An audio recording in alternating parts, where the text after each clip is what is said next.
I first met Kevin in 1994. If I had met him a year earlier, it would have never worked out. I was listening to Amy Grant then, and he was listening to Shonen Knife. If we met a year later, I would have already hated him because I would have considered him a poser, regardless of if he was one or not. You see, in 1994, I had transformed into a red-haired, Chuck Taylor-wearing punker. The only problem was at my school, I was alone in my defiance, except for one random kid who liked the Rolling Stones, and since nobody knew who they were in the 9th grade, we all thought he was a punk. But other than that, I was all by myself. Just me and a slew of idiot automatons. That is until I was placed in a math class with a kid I had never seen before, Kevin. Turns out I'd never seen Kevin before because he spent most of his time in detention. He was loud, obnoxious, and wore shitty clothes.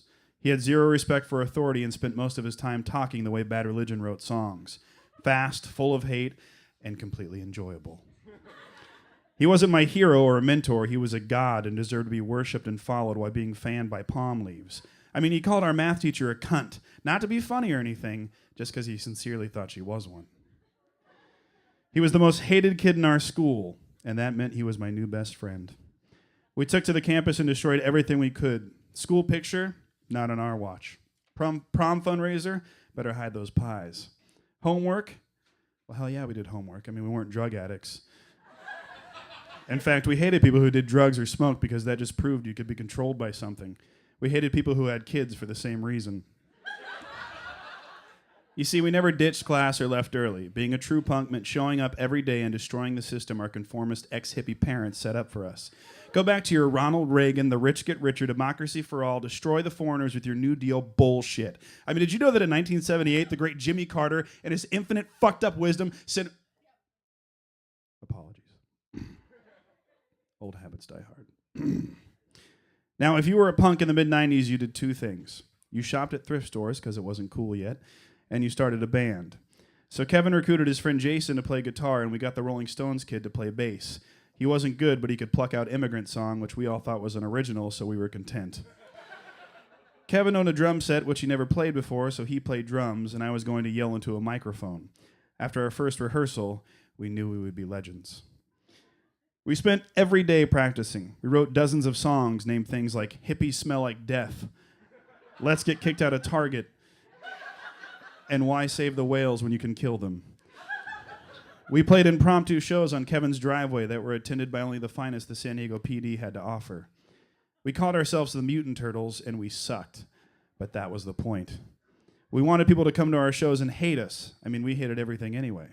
So when we got offered our first show, we were amazed, but of course we acted like it was overdue. We got asked to open for a punk show at Soul Kitchen in El Cajon. The show was a huge success. We packed the Soul Kitchen, broke mics, and threw Play-Doh and Ninja Turtle action figures at the crowd. To make everyone really mad, I kept reading incoherent ramblings and thanking people between songs. We made $27, and the first thing out of Jason's mouth was, "Somebody just paid us for that?"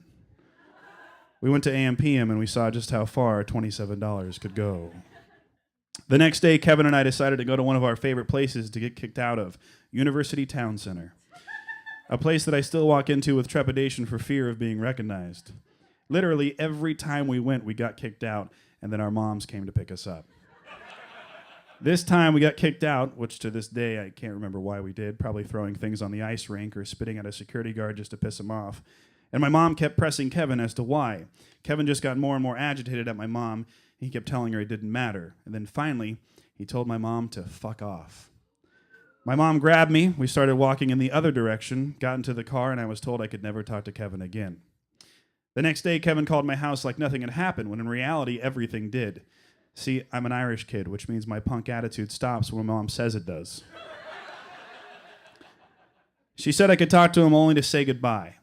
Kevin couldn't believe my mom was still mad, and I couldn't believe that Kevin couldn't understand why she was.